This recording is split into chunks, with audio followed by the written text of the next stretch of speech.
point out that the sun shines down its power to all the world and makes the wind blow strong as it will.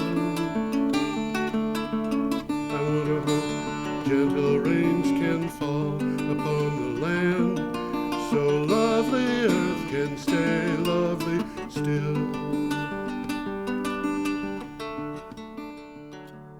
Hello, ladies and gentlemen. Welcome to the 640th edition of Energy Week. I'm losing track here.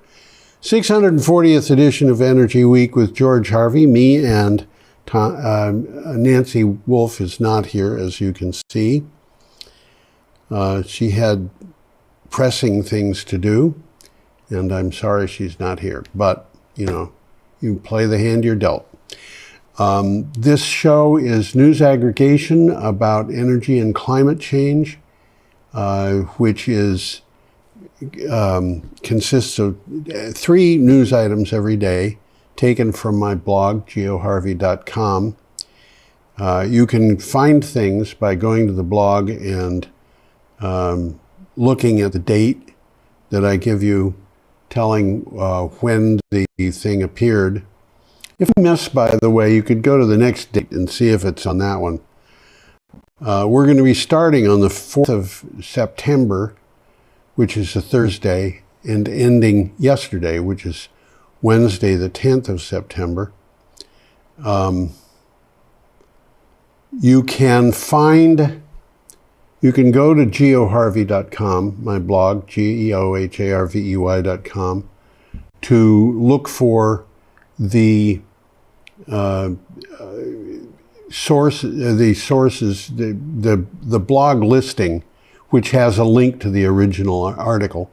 Or you can go to Energy Week, tiny URL / Energy Week 640, and that will take you to a website that has nothing but the synopses, the links to the articles, and the photographs, so you can find things pretty much what you want there. We're starting, as I said, on the 4th of September, and the picture here, which I will put up, is a photograph of Hultsfred Airport, which is in southern Sweden. It has just the one runway, as far as I know. But this is an item that came from Renews. The title of the article is Sweden's Largest Solar Farm Powers Up. Developers have commissioned Sweden's largest solar farm, Nordic independent power producer Allright, and renewables developer Neoen said the 100 megawatt Hultsfred solar farm is fully operational. The farm has 174,000 low carbon PV panels installed around the runway of the airport in Småland. And you can see basically that the runway is pretty much surrounded by solar panels. This is a large installation. This is something which is happening more and more, by the way. Airports are good places to install solar power because there aren't a lot of buildings close to them. People don't farm close to them generally, and for reasons of safety, you've got to have open areas, and those open areas can be used for solar installations. So there is that. Okay. Go on to the next one. This is an article from also Renews. The title is Trump Takes Aim at 1.2 Gigawatt South Coast Wind. The Trump administration signaled its intent to withdraw federal permitting for the 1.2 0.2 gigawatt, 1,200 megawatt EDP Renewables and Engie joint venture South Coast Wind. The Department of Justice revealed Department of Justice revealed the plan in filing on a challenge to the project by Massachusetts municipality Nantucket. That is to say, the fact that the permit for this could be withdrawn was in a Department of Justice filing. Now, South Coast Wind is one shutdown project. Revolution Wind is another shutdown project. These are both off the coast of Rhode Island. They involve other states, Connecticut, Massachusetts, and so forth. The people on Nantucket were objecting to South Coast Wind. These projects, we will get back to this during this edition of Energy Week. There is more to come, and in fact, there's a couple more articles to come, as you will see. The Trump administration is trying to stop all offshore wind projects and as many onshore wind projects as it can, apparently. There will be more on that. Okay. Our next item comes from Canary Media. This picture is the Twin Buttes wind farm. The title of the article is Colorado Goes Big on Clean Energy Before Tax Credits Vanish. Colorado is pushing hard to approve a massive amount of renewable energy projects while they are eligible for federal incentives.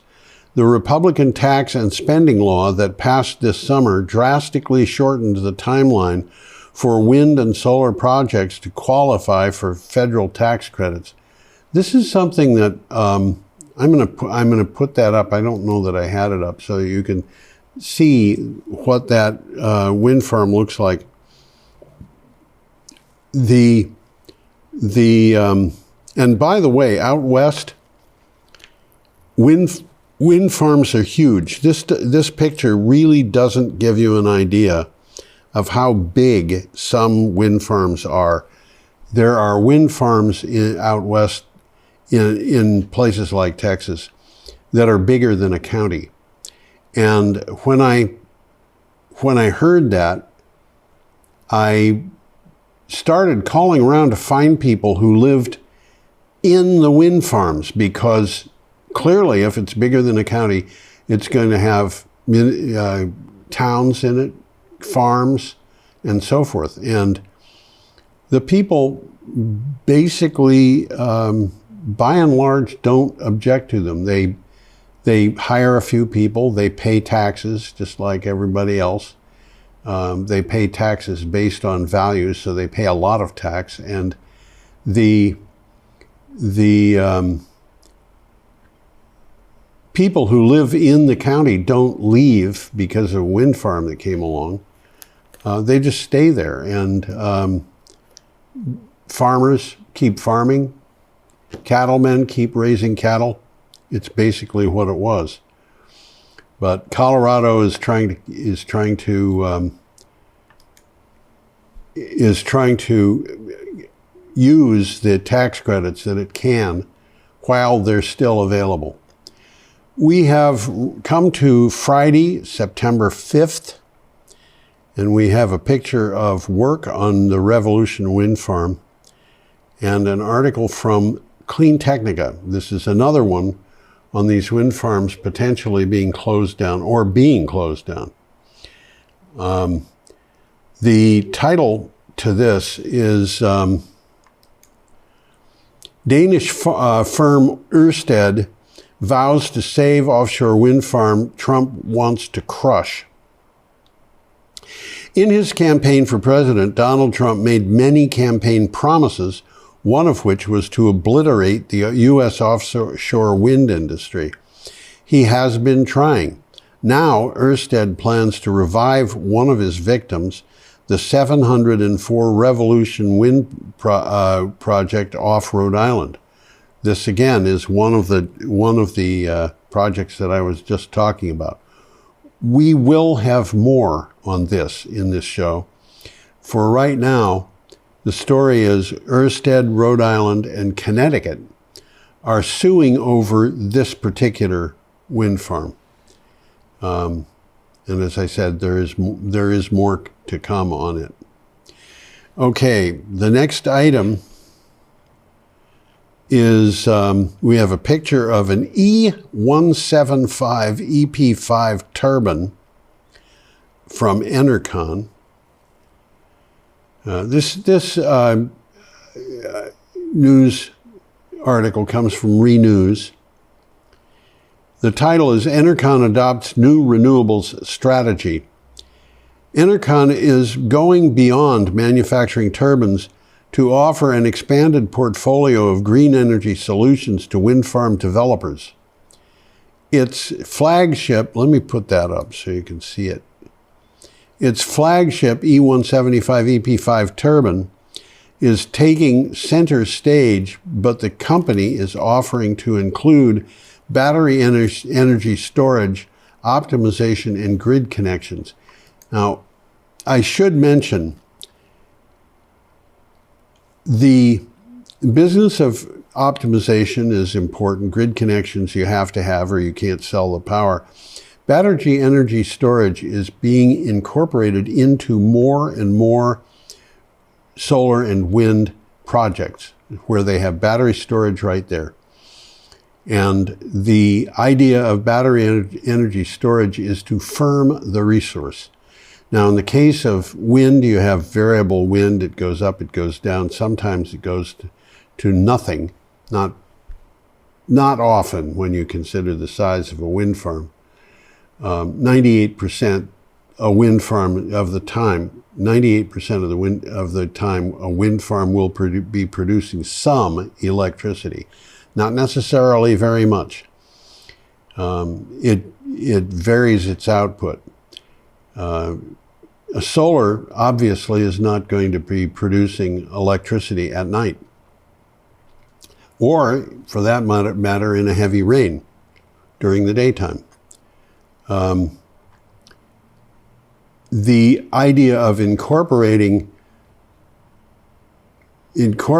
battery storage into a solar farm or a wind farm means that project can be firmed up.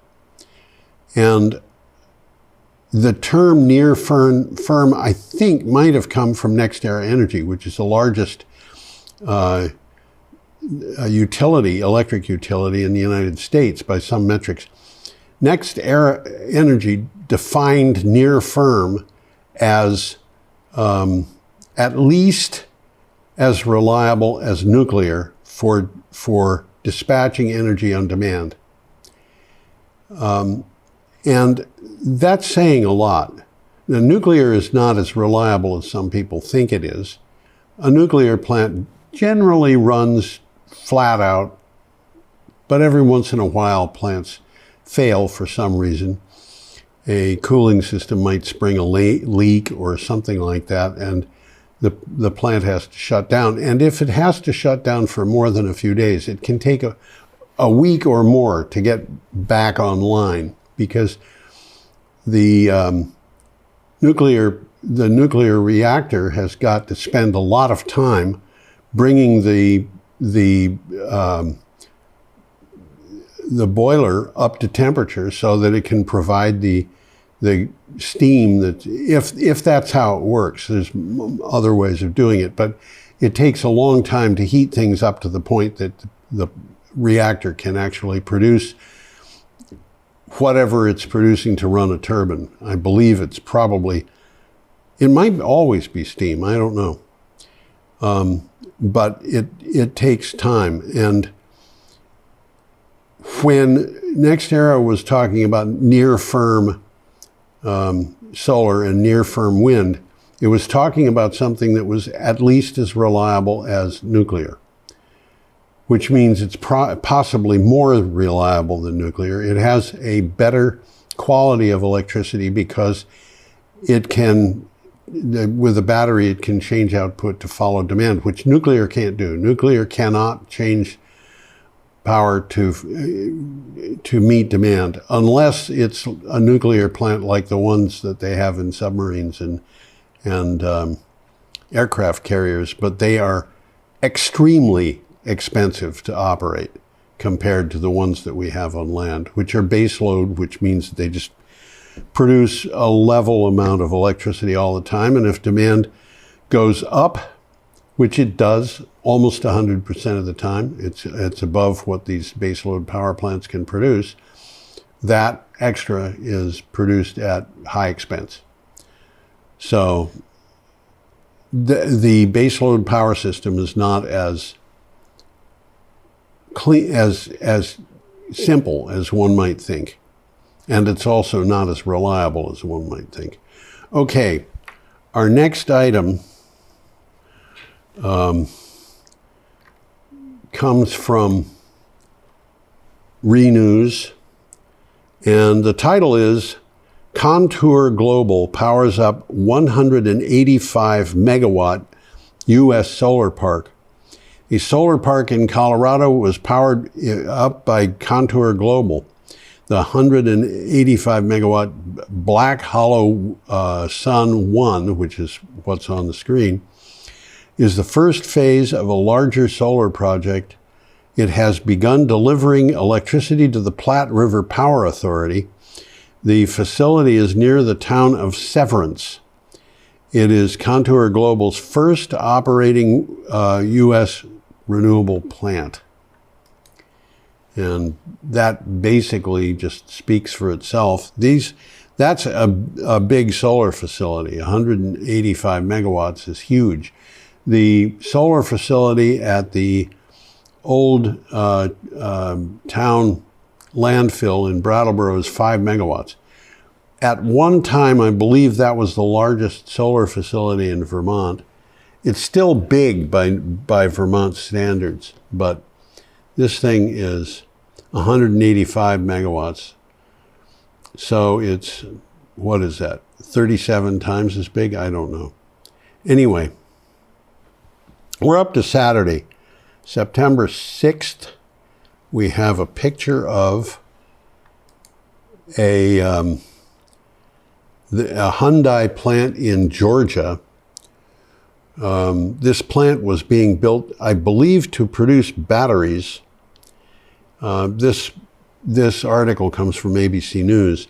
The title of the plant is ICE Took 475 People into Custody at the Hyundai plant in Georgia.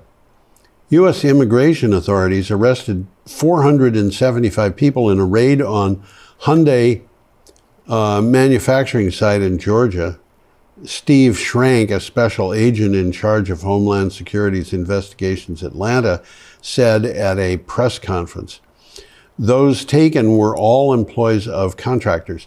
The last sentence there is significant because it means they were not Hyundai employees. Hyundai was getting its employees locally. These people were contractors who had come from Korea to build the plant. And I don't know why they used those people instead of local Georgia contractors and so forth, but they did. And they were all taken into custody. South Korea has negotiated their release and has sent a jet, that's what this says. I suspect they might have sent more than one, but they're bringing them back to Korea. This is, I just don't know what to say about this. I really don't. It's almost a tragedy what is happening to foreign people in the United States. But it happens to a lot of people, you know. And I should also say, not just in the United States. Okay, we have a picture of a natron battery and an article from Clean Technica, which has the title, Natron Closes Its Doors, Ending Job Opportunities in Michigan and North Carolina.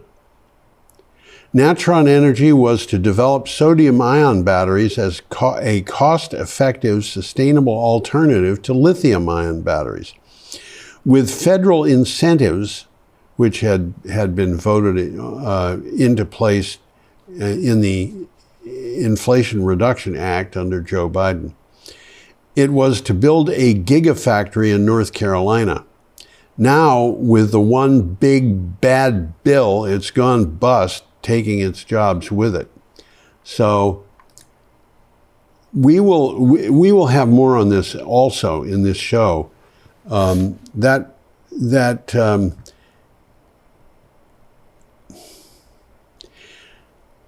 Natron got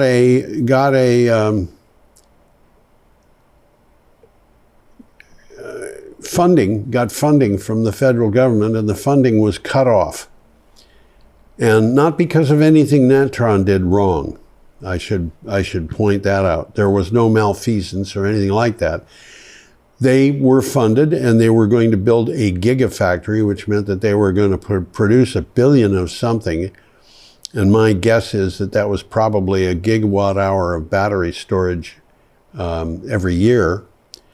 That's a lot of battery storage, and it would make a difference.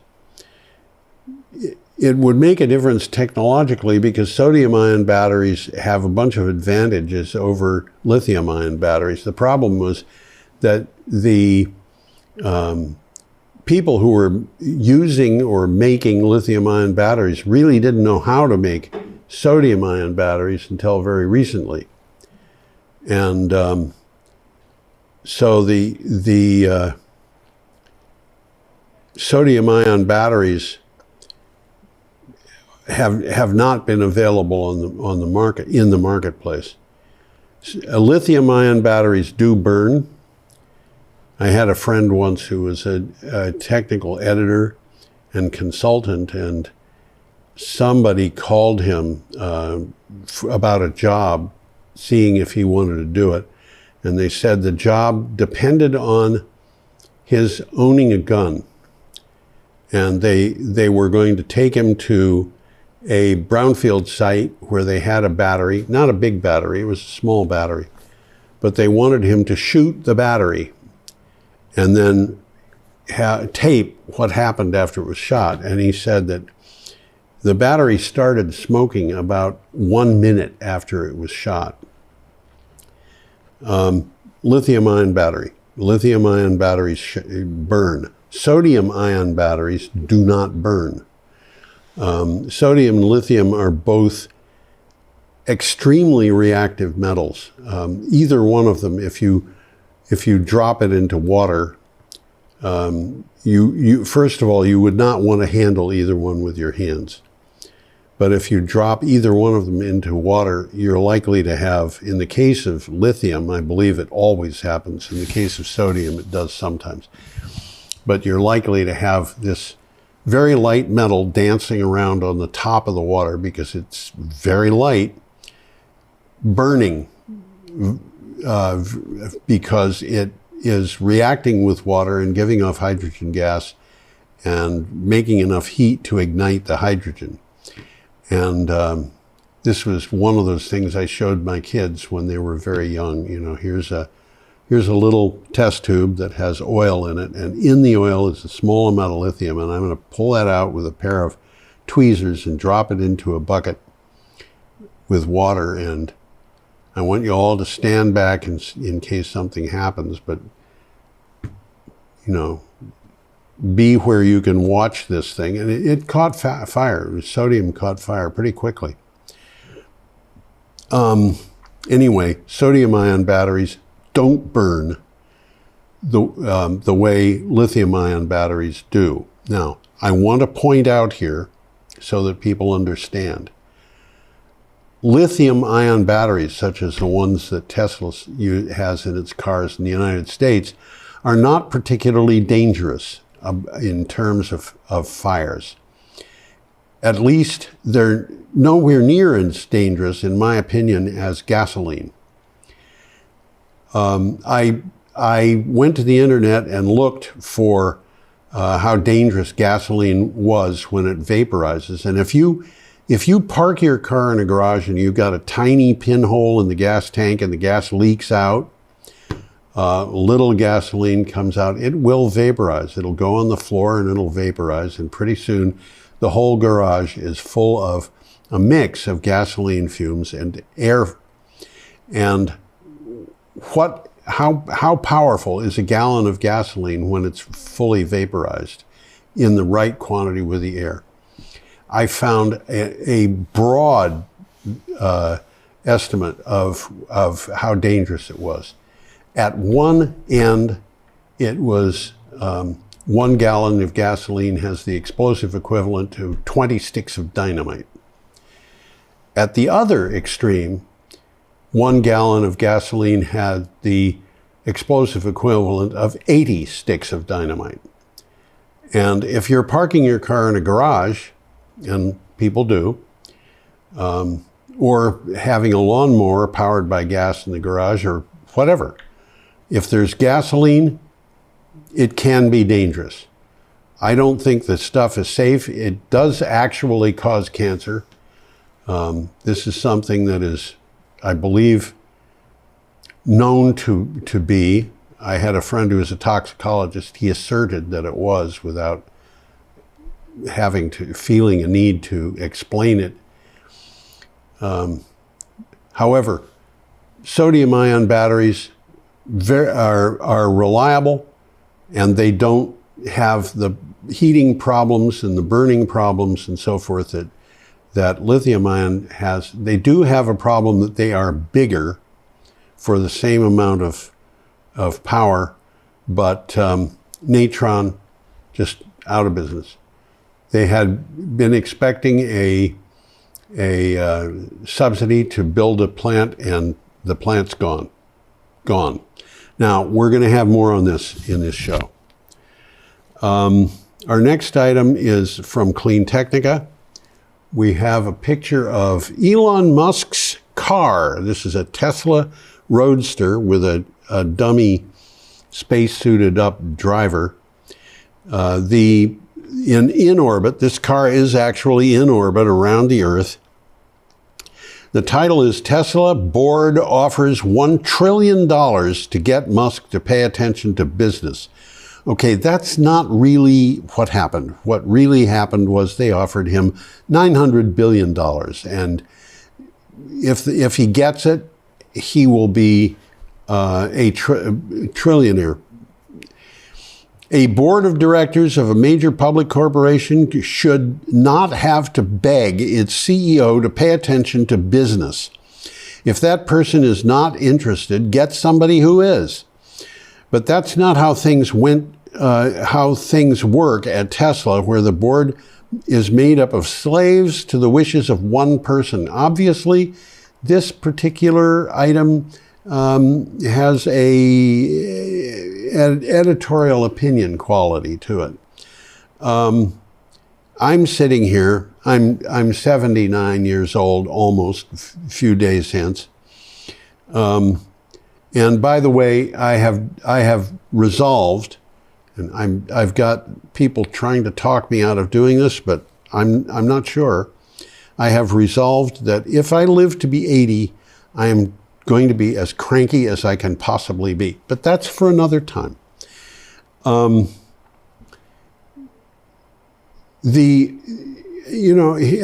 79, I'm saying, you can't take it with you. What are you going to do with that much money? I know that there are a lot of people who have $1 million and can go through it really fast, or $10 million. But $1 trillion? How many days have you got to spend $1 trillion? And how many $1 million a day would you have to would you have to spend in order to spend that $1 trillion? I don't know. Of course, $1 trillion isn't going to be spent on things to eat or things to wear or things like that. It's going to be invested. Anyway, we are up to Sunday, the 7th of September, and we are a little bit behind schedule. We have an item from Time magazine and a picture of wind power. The title here is "The Warning Signs in Trump's Crusade Against Wind." Obviously, there was a lot to say about Trump's crusade against wind this week. The Trump attacks on the wind industry strikes against the core of free market and private enterprise, targeting projects with active construction creates an unprecedented level of regulatory uncertainty that threatens development and puts government whims into the driver's seat. And this is Time magazine basically saying the United States is going to run into trouble if it follows the agenda of Donald Trump and shuts all these wind projects down and other things.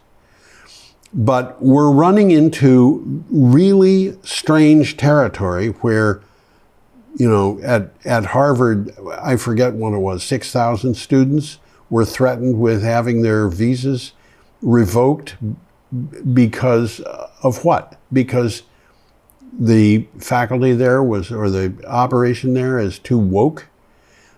This doesn't make sense to me. And Columbia University, it was a similar thing. Here it's Time magazine saying this is not free market private enterprise operation.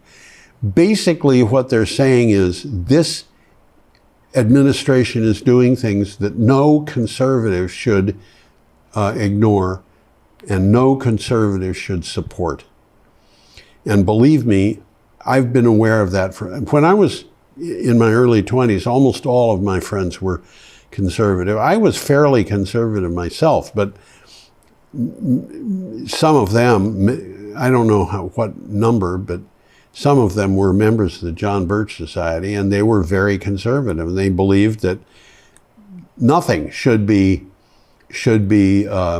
socialized. The government should not own anything that could be used for making money. And the idea that the Trump administration would want to own 10% of Intel would have horrified those people. They were conservatives. I think I know what a conservative is, and I think that the Trump administration doesn't have conservative positions. Now, I'm going to go on. From Clean Technica, we have a picture of a wind farm, which is not from Clean Technica, but we have an article.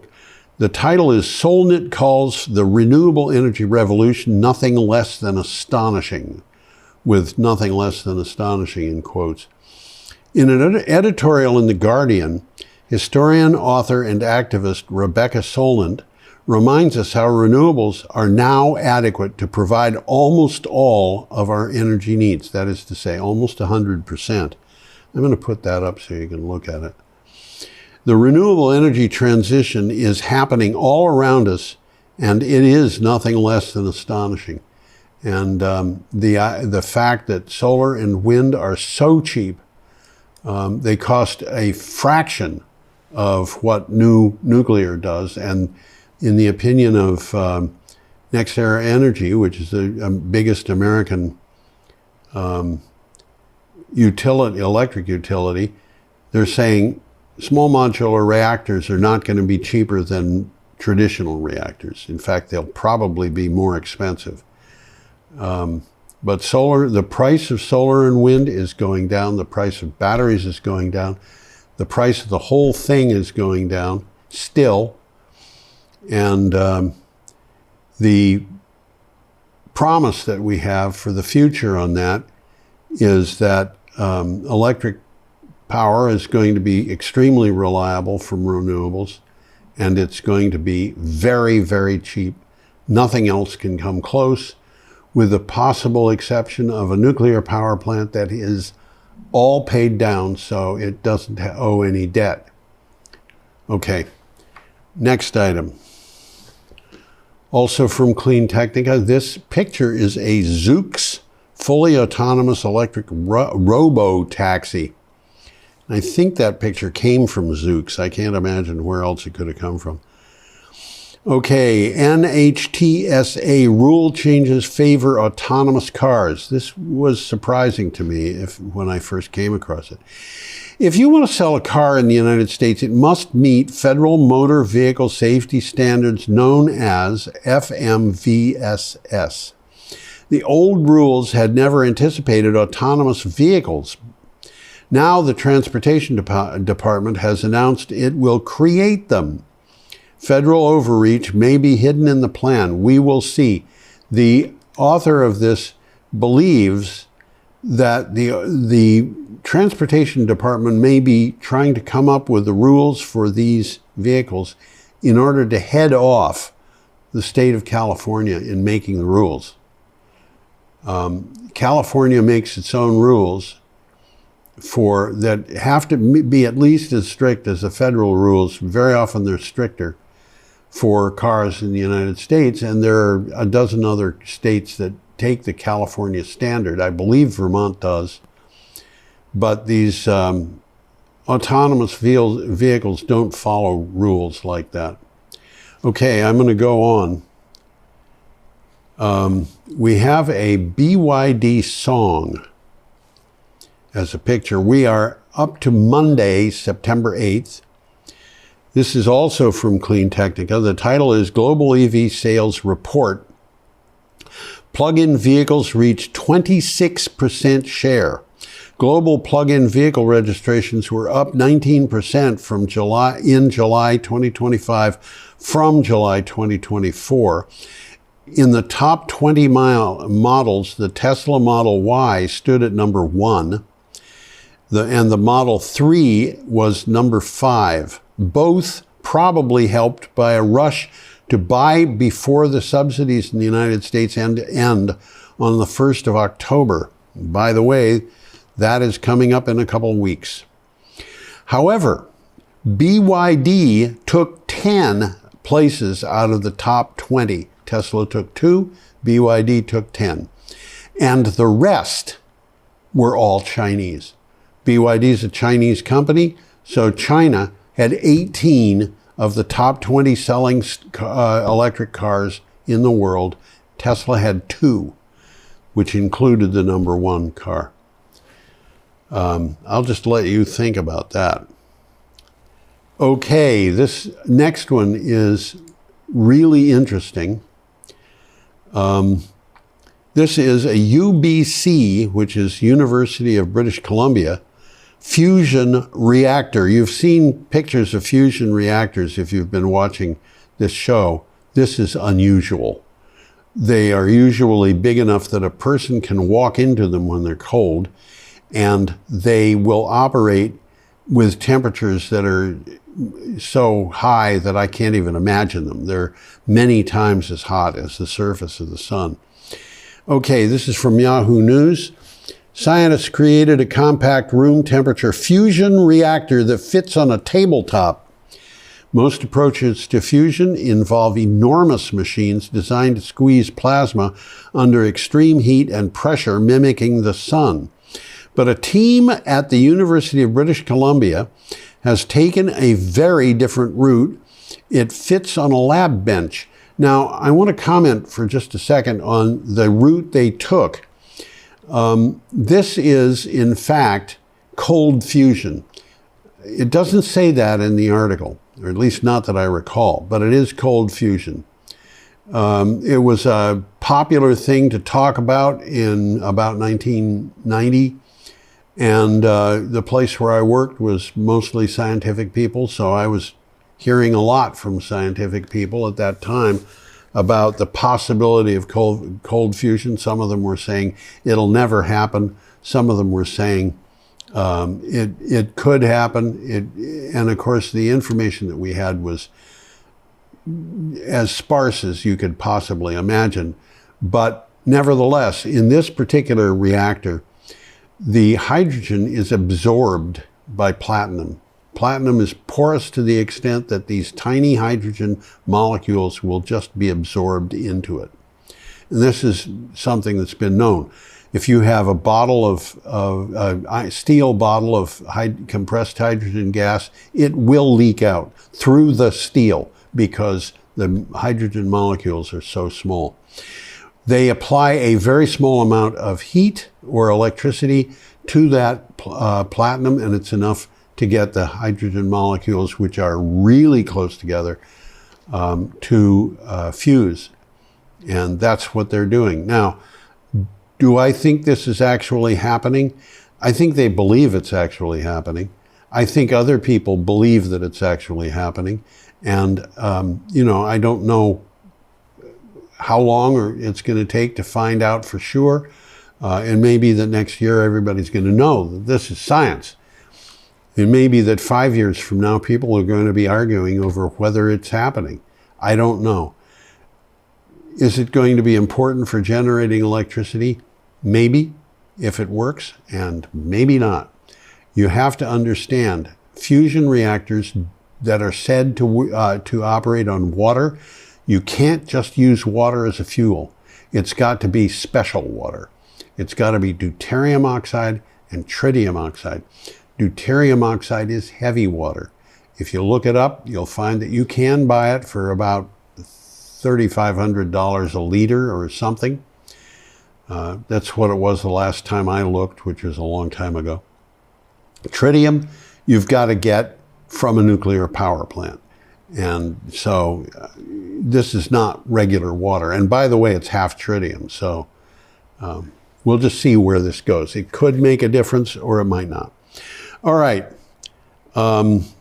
We have another item from Clean Technica. The title is Another Sodium Energy Storage Startup. I told you this thing was going to, at the natron battery thing, vows to carry on after natron crashes. Natron, which planned to make sodium batteries, is gone due to withdrawal of federal support. It just vanished. These people were acting in good faith, and all of a sudden they didn't have money. But now, Inlight, that's what it's called, a partnership with a Swiss, in partnership with Swiss battery sodium battery specialist, I'm sorry, I'm stumbling over words, Horian Salt Battery Solutions, will build a factory in the United States based on a sodium ion formula. And I hope for their sake, let me put this up. That's a picture of Inlight batteries. That looks to me like it is not a photograph. It is generated by a artificial intelligence. I hope for their sake that they don't depend upon the federal government, because the federal government is undependable. All right, we're up to Tuesday, September 9th, and we have a picture of jellyfish. And this is from Impactor. I don't know much about Impactor except the name. The article has the title, Jellyfish Invasion, What's Behind the Growing Population? French nuclear power plants have had to close down because of jellyfish blooms more than once this summer. And jellyfish have caused problems in the past. Jellyfish breed faster in warm waters, and climate change is making the oceans warmer. So this is likely to happen more in the future. I should comment that there are many things that can close down nuclear reactors. Jellyfish just happens to be one. A drought is one. A heat wave can be one. Cold can be one. A local wildfire can be one. Something happening that gets the reactor detached from the grid, which is something that happens at the Zaporizhzhia nuclear power plant periodically. Even if it's in shutdown mode, they can have problems because they don't have a grid connection. So there are many reasons why nuclear power plants can be shut down on top of everything else. If you get into a war, they can be a target. So I don't like nuclear. It's too expensive. Okay, we're up to this item, which is from Renews. The title is Solar and Storage Lead U.S. Power Build. The U.S. solar PV industry installed nearly 18 gigawatts, that is 18 gigawatts of new capacity in the first half of 2025, according to the Solar Energy Industries Association and Wood Mackenzie. Solar and storage accounted for 82% of all new power added to the grid in the first 6 months of the Trump administration. Well, let me put that up. I know this is not a great picture, but you know, you should be allowed to see it. I'm not trying to hide it, but I'm going to take it down. Okay.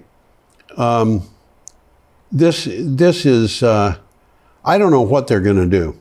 I saw today that, and I've seen this in the past too, there are micro reactors that they're planning on putting up on a military base in Idaho, and they want to have 3 nuclear micro reactors, which means the smallest one is, I think, 1.6 megawatts, where the Vermont Yankee was in the neighborhood of something over 600 megawatts. This is 1.6. Some of them are 12 megawatts, things like that. They want nuclear reactors that you can put on the back of a pickup truck. Well, that's a bit extreme, but you know, they're planning on having at least 3 of them going by the 4th of July, 2026, 10 months from now. But this is real generating capacity, and it's going up fast. And I'll be interested in seeing what happens next year when the changes Donald Trump brings about are in place, because it's going to change things. But it is not really going to have a lot of change on how quickly a person can build a gas power plant. Okay, next item. And I remembered to give you the photograph. Amazing. This is a picture of the Calypso, a Van Oord cable ship. You can actually see right in the middle of the ship, there's a huge coil of cable. This is from Renews. Title is Van Oord Completes Sophia Array Cable Installation. Van Oord has completed array cable installation at RWE's flagship Sophia offshore wind farm in the North Sea. This marks completion of Van Oord's full scope of works at the 1.4 gigawatt project, and it follows its successful installation of Sophia's 100 monopile foundations in July of this year. 1.4 gigawatt offshore wind project, I think, is probably going to have, in terms of the actual electricity generated, will probably outdo the old Vermont Yankee nuclear plant. We'll see. Anyway, we are up to Wednesday, September 10th, and we have a picture of a solar farm, the South Brooks Solar Farm. Sorry about that. This is from Renews. The title is EDF and PS Renewables Consult on 500 Megawatt Solar Farm. Now, this is a consultation. This is not actual construction. So you might ask, why is this in Energy Week? EDF Power Solutions UK and PS Renewables are starting a public consultation on the early stage plans for a 500 megawatt solar farm with battery storage in Kent. I used to live in Kent. It's in the south. It is the southeasternmost county in England. The Southbrook Solar Farm would connect to the national grid at Dungeness substation, producing enough power to supply 20% of all the homes in Kent. Now, the reason I'm putting this up, they're going to do this consultation, and then they're going to do another consultation after they sift through the first one and find where they have to change their plans. This is, however, I looked it up. For 500 megawatt solar farm, you're going to need 2,500 to 5,000 acres of land. Kent is fairly heavily populated. There are farms there, particularly growing hops, and other things of that nature. This is going to be, I would say, probably 4 to 8 square miles of land. I don't know if they're going to build it or not, but it's interesting to me. You take a place that is so far north that it would be, if it were in North America, it would be in the neighborhood of James Bay or something like that, Hudson's Bay. And they're depending on solar power. It's just interesting. We're in a different age than we were not long ago. Now, our next picture has the title, Warning, Clean Energy. That's my title, by the way. The article comes from Yahoo Finance UK. The title is Top EU Court Upholds Nuclear Green Label.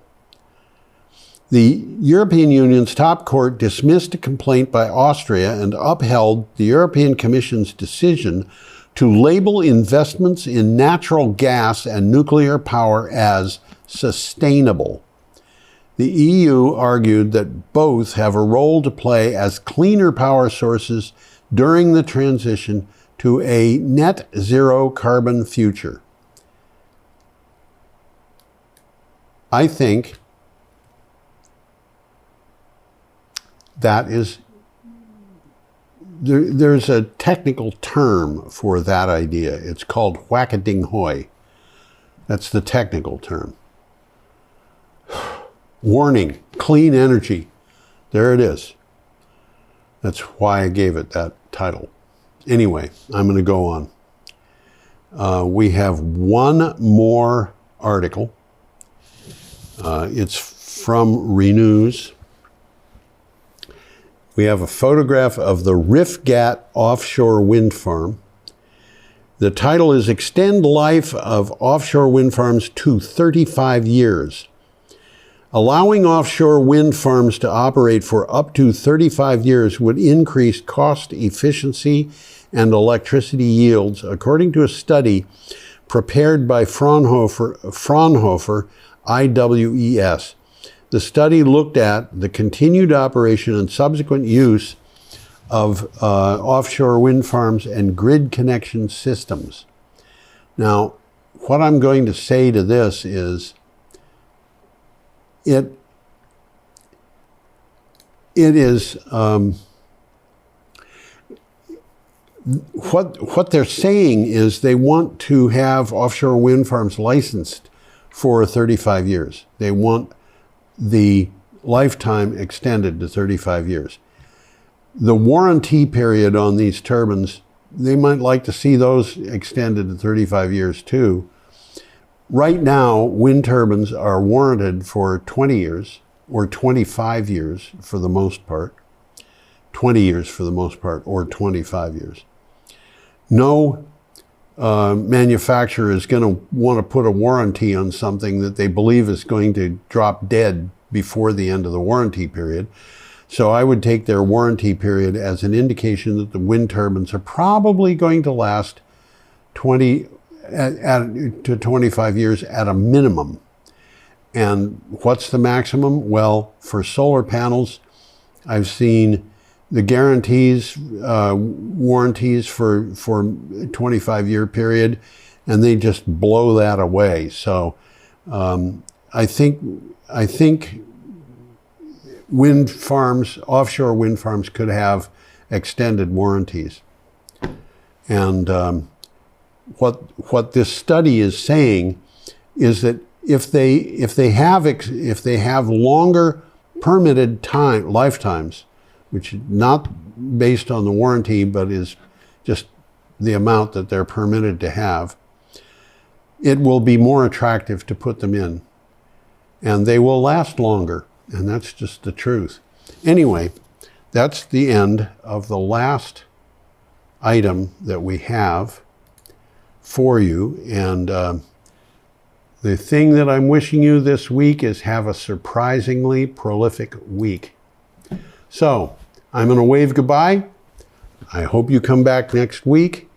I hope Nancy is here, and we will have more exciting things to say. Have a good week. The birds in the trees don't know what's coming. Little foxes playing by their dens don't know.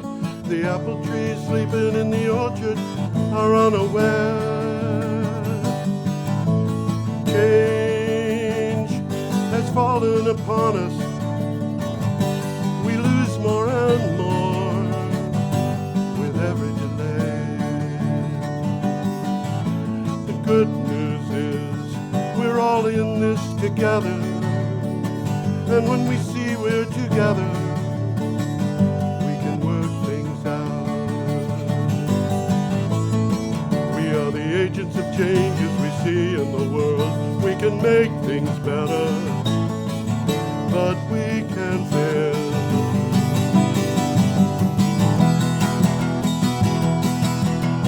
Birds in the trees don't know what's coming. Little foxes playing by their dens don't know. The apple trees sleeping in the orchard are unaware. Change has fallen upon us. We lose more and more with every delay. We are the agents of changes we see in the world. We can make things better, but we can fail.